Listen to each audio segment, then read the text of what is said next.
Kenalkan, nama saya Raffi Tarifai dan PM264 dari Strategi Operasi M. Saya di sini akan menjelaskan tentang pengembangan, perumusan, dan implementasi strategi operasi dan memberikan contoh perusahaannya. Product and Service Development.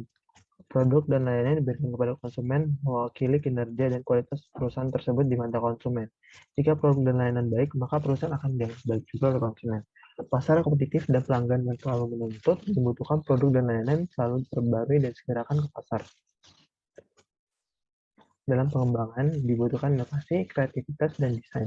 Kreativitas adalah kemampuan menggerak melampaui batas dan menghasilkan ide baru yang signifikan. Inovasi. Inovasi tidak hanya ide baru, tetapi juga proses mengubah ide menjadi sesuatu. Dan desain, yaitu menggambarkan tampilan, pengaturan, dan cara kerja sesuatu. Dalam pengembangan dibutuhkan 3 hal ini. Dari selesai tahapan desain akan muncul atau akan selanjutnya pada tahap produksi atau produk jadi tersebut. Lalu pentingnya development. Pertama, pasar kompetitif. Pasar kompetitif bahkan perubahan kecil pada produk dan lain-lain akan berdampak pada daya saing. Jika tidak berinovasi, maka akan tertinggal dan penggunaan produk dan lain-lain tidak lagi diminati.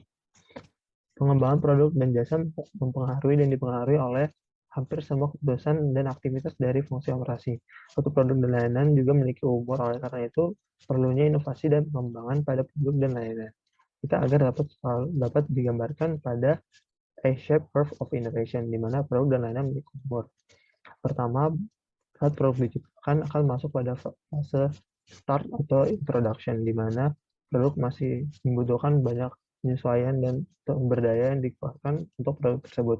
Lalu tahap selanjutnya yaitu growth, di mana produk mulai banyak melakukan inovasi dan memiliki feedback sangat baik dan banyak. Dan pada tahap matang, di mana produk tidak dapat melakukan inovasi yang baik lagi dan berdampak sesuai dengan usaha yang diberikan. Lalu selanjutnya pada tahap penolakan yang terakhir, yaitu produk mulai dapat penolakan oleh para konsumen dan akhirnya akan discontinue. Lalu dari sisi sumber daya operasi akan menjadi sarana pembangunan kemampuan operasi, perubahan teknologi yang cepat, dan melibatkan semua bagian bisnis.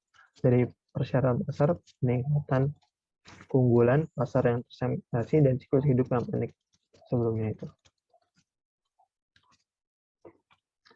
Tahapan development. Pertama, pembuatan konsep. Pembuatan konsep untuk produk dan layanan baru dapat dihasilkan dari sumber luar organisasi maupun dalam organisasi. Dan dalam organisasi seperti staff, dan ada banyak alat riset pasar untuk mengumpulkan data-data secara formal. Lalu penyaringan konsep. Setelah konsep-konsep telah dapat, maka di penyaringan untuk mengambil layanan konsep yang muncul dari proses pengembangan dan mengevaluasinya. Lalu pada desain awal, tahap ini merupakan awal dari pekerjaan yang rinci pada desain produk dan layanan. Mendefinisikan apa yang akan harus masuk ke dalam produk dan layanan. Lalu mengevaluasinya dan meningkatkan desainnya. Pada tahap ini mengambil desain awal dan upaya untuk memperbaiki sebelum prototipe produk dan jasa diuji di pasar. Lalu pada tahap ini ada trial and error. Selanjutnya pembuatan prototipe. Dan desain akhir tahap ini adalah pengubahan desain yang telah diperbaiki menjadi prototipe yang akan diuji ke pasar. Untuk mempelajari lebih lanjut tentang sifat dan produk atau layanan yang diusulkan atau mengurangi risiko yang ada pada saat terjun ke pasar. Selanjutnya setelah terjun, produk akan mengalami pengembangan pada proses operasi. Proses pengembangan dimaksud untuk merancang produk dan layanan akan mempengaruhi kebutuhan pasar. Maka keputusan proses hanya dapat terjadi ketika beberapa produk dan karakteristik lain sudah diputuskan. Metode yang digunakan dalam pengembangan sebaiknya adalah simultaneous arrangement of stage in development activity, karena akan lebih efektif. Pada metode ini, untuk melanjutkan tahap kedua, tahap pertama tidak perlu selesai, sehingga sebelum tahap satu selesai, tahap kedua sudah bisa dijalankan, sehingga mengefektifkan waktu dalam pengembangan. Lalu perspektif kesehatan pasar. Produk dan jasa yang dikembangkan untuk memenuhi kebutuhan pasar. Oleh karena itu, cara penting untuk menilai efektivitas proses pengembangan produk layanan dapat dinilai dengan kinerja kualitas, kecepatan, fleksibilitas, dan ketergantungan dan biaya yang digunakan untuk pengembangan tersebut. Yang pertama, produk dan jasa dikembangkan untuk memenuhi kebutuhan pasar. Proyek pembangunan harus bebas dari kesalahan, cepat ke pasar, dikirim tepat waktu, dan mempertahankan fleksibilitas. Dari perspektif sumber daya operasi, kapasitas pengembangan seluruhan dari suatu hal perlu dikelola. Pengelolaan seperti kapasitas pengembangan, jaringan pengembangan in-house dan subkontrak, dan melibatkan pemasok pelanggan. Teknologi seperti desain dan simulasi buatan komputer akan diperlukan untuk membantu proses pengembangan, dan sumber daya yang digunakan untuk membangun perlu dikelompokkan ke dalam beberapa bentuk struktur organisasi. Selanjutnya, perumusan implementasi dan strategi operasi. Yaitu perumusan strategi operasi adalah proses praktis untuk mengartikulasikan berbagai tujuan dan keputusan berbentuk strategi. Dengan kata lain, merumuskan strategi operasi pada dasarnya tentang cara yang berbeda dalam untuk menjelaskan rencana, kegiatan, dan tujuan.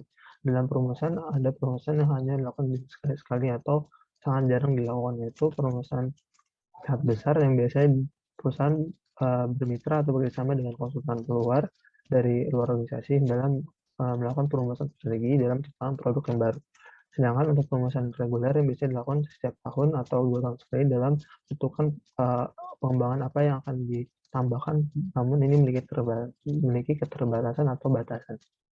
Lalu untuk menentukan seberapa produksi yang diproduksi pada tahun itu agar dapat sesuai dengan kondisi pasar. Selanjutnya adalah fungsi perumusan strategi operasi.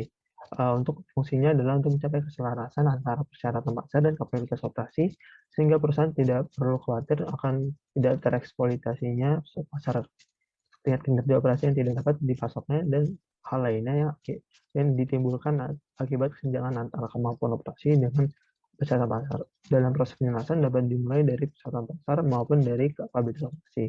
Jika dari persyaratan pasar, dapat mulai dari kita mengetahui market dan posisi kompetitor kita. Selanjutnya, mengetahui persyaratan masuknya market pada wilayah yang kita tuju. Selanjutnya, membuat keputusan strategi operasi tersebut dan operasi capability untuk memperkuat core kapabilitas dari persyaratan pasar. Sedangkan dari kapabilitas operasi, kita harus mengetahui sumber daya, proses, dan mengidentifikasi core dari operasi capability, tangible dan intangible resource, serta operation process. Lalu mengidentifikasi manfaat performa dari kinerja operasi tersebut. Lalu membuat keputusan strategi operasi yang dapat memperkuat operasi strategi di area. Lalu akan pada tahap potensial market positioning yang mengindikasikan ada potensi kompetitif dari market yang kita tuju sekarang. Lalu for maintenance.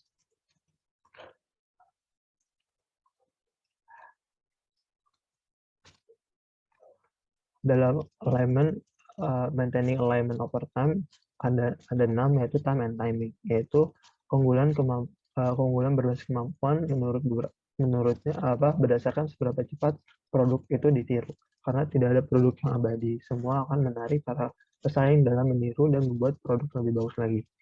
Lalu yang selanjutnya adalah siklus yang lambat, yaitu posisi sumber daya yang sangat terlindungi dari tekanan persaingan dengan mekanisme yang tahan lama dan tahan lama. Sumber daya tersebut mengeksploitasi karakteristik kelangkaan yang berasal dari faktor-faktor yang tidak mungkin untuk ditiru, seperti lokasi geografis yang unik, reputasi merek, dan hubungan dengan klien dan sebagainya, seperti Microsoft Word dan PlayStation. Lalu siklus hidup standar. Produk dan layanan kelas ini mengeksploitasi sumber daya yang kurang terspesialisasi. Oleh karena itu, menghadapi tingkat tekanan peniruan sumber daya yang lebih tinggi, maka kecenderungan menekan disiplin kontrol dan koordinasi dalam operasi, dan produk cenderung distandarisasi dalam volume yang tinggi. Dan contohnya McDonald dan Visa Credit. Serta pada dari siklus standar akan berfungsi pada pangsa pasar. Lalu siklus hidup cepat, yaitu menghadapi tingkat tekanan peniruan sumber daya yang tinggi. Produk akan berfokus pada pembiayaan rendah, lalu operasi tidak memerlukan tahap-tahapan yang rumit. Lalu Untuk mempertahankan keselarasan berkelanjutan, perusahaan harus menguasai rutinitas kompetitif dan terkait dengan inovasi dan waktu ke pasar, seperti Intel, prosesor Intel dan smartphone yang tiap tahunnya meluncurkan inovasi-inovasi baru yang lebih baik dari produk sebelumnya. Analisis formasi dari dua sisi, yaitu analisis kebutuhan pasar seperti kebutuhan konsumen saat ini, tren yang terjadi, tingkat konsumsi konsumen, dan perilaku konsumen. Dari analisis kemampuan sumber daya operasi dapat dilakukan dengan metode SWOT. Hal penting dalam perumusan strategi harus komprehensif, mencakup semua aspek yang penting dalam strategi, memiliki hubungan internal antara area keputusan yang berbeda, memastikan bahwa keputusan sesuai dengan prioritas, lalu menyoroti persimpangan sumber daya dan persyaratan mana yang paling kritis dengan prioritas keuangan dan persaingan organisasi yang lebih luas. Dan terakhir, implementasi strategi. Implementasi strategi operasi adalah cara strategi dioperasikan dijalankan. Ini melibatkan proses mencoba untuk memastikan bahwa strategi dapat tercapai. Aspek kunci dalam mengatasi penolakan terdapat perubahan yang tersirat dalam implementasi mau apapun adalah dengan menyertakan orang-orang yang akan menerima perubahan tersebut, lalu memungkinkan mereka untuk mempengaruhi perubahan yang akan terjadi. Sekian untuk penjelasan. Selanjutnya kita akan berpindah ke contoh perusahaan yang digunakan adalah perusahaan Meta. Meta sebelumnya ada bernama Facebook sejak 2004 hingga 2021, lalu berubah nama menjadi Meta pada tanggal 20 Oktober 2021. Facebook sebagai sosial media yang cukup populer pada 2004 hingga saat ini melakukan beberapa pengembangan untuk menyesuaikan dengan pasar dan kebutuhan konsumen. Pertama, pada 2006 mereka meluncurkan feed page, lalu pada 2007 Facebook mulai dapat kompatibel dengan smartphone, lalu adanya tombol like pada 2008, lalu pada tahun 2009 Facebook sudah bisa nge-tag teman-temannya dalam postingan pengguna, lalu FB memperkenalkan community page. Pada 2011 Facebook meluncurkan messengernya. Pada tahun 2015 adanya advertise iklan pada Facebook, lalu pada 2013 ada emoji, timeline, dan video autoplay dan hashtag pada postingan para pengguna. Lalu pada 2014 adanya faster connection. Lalu pada 2015 adanya pembayaran melalui Facebook. Pada 2016 munculnya Facebook Live. 2017 adanya mengimprove interact antara message box. Lalu pada 2008 FB parent company acquire Dreambit, personalisasi image dan search engine. Lalu selanjutnya ada Snap Story seperti yang dimiliki Snapchat. Strategi desain, yaitu dengan terus berinovasi pada produknya. Tujuannya adalah untuk mencapai desain produk yang selaras dengan tujuan bisnis melalui perampingan manajemen operasi. Lalu strategi kompetitif generik atau pemimpinan biaya, yaitu dengan minimalkan biaya dalam menjalankan bisnis. Minimisasi biaya memungkinkan perusahaan untuk menurunkan harga secara kompetitif. Selanjutnya, shape curve of innovation, di mana Facebook seperti saat ini sudah berada pada tahap matang, di mana innovation yang mereka lakukan sudah tidak berdampak secara baik pada kondisi pasar, sehingga mereka akhirnya membuat S-curve baru agar perusahaan dapat terus bertahan, yaitu dengan berubah nama dari Meta dan mengalihkan fokus mereka pada Metaverse. Meta, permasalahan strateginya yaitu Meta membangun teknologi yang membuat orang-orang terhubung, menemukan komunitas, dan mengembangkan bisnis. Kami bergerak melampaui batas layar 2D, yaitu dengan maksud 3D, dan memasuki pengalaman impresif dalam seperti virtual dan augmented reality, membantu menciptakan evolusi teknologi sosial berikutnya. Dalam Metaverse akan menggabungkan tiga teknologi, yaitu Web3, blockchain, dan virtual reality dan AR.